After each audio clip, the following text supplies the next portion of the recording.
Toy ny isam-bolana dia namoaka ny tatitra mahakasika ny tsenan'ny solika ny OMH na ny Office Malgache des Hydrocarbures. Anisan'ireo teboka misongadina ao anatin'izany ary anatin'izany tatitra izany ary moa ny resaka fitaterana antanety sy ny antsoina hoe facture pétrolière.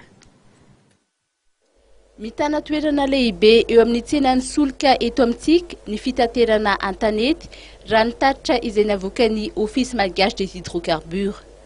Ankoatra ny jirama sy ireo orinasa mpitrandraka arenan-kibon'tany dia ny fitaterana antanety no anisan'ny mampiasa solika be indrindra ary manodidina ny 470 na 570 isanjato amin'ny tsenan'ny solika no azy.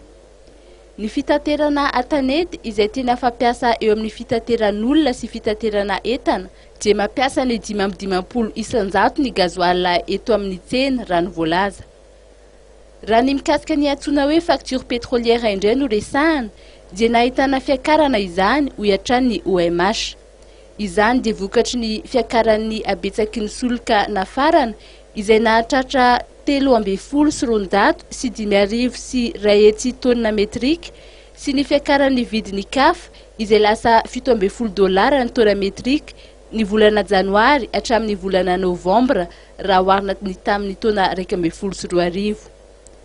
Ny fiakaran'ny $100 raha oharina amin'ny ariary nandritra izany vanim-potoana izany dia voamaina namafy ny fiakaran'ny facture pétrolière.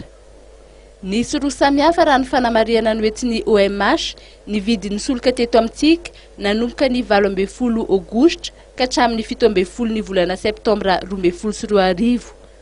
Nanomboka ny 12 ny volana septambra 2022 dia niakely ny elanelam-bidy nisy satria tsy nampietsika ny vidin'ny solika ao aminy ireo tompom-pitsinjara solika izay efa nanana ny vidiny ambony fa ireo izay nanana ny vidin'ny solika ambany kosa no nampiakatra ny azy.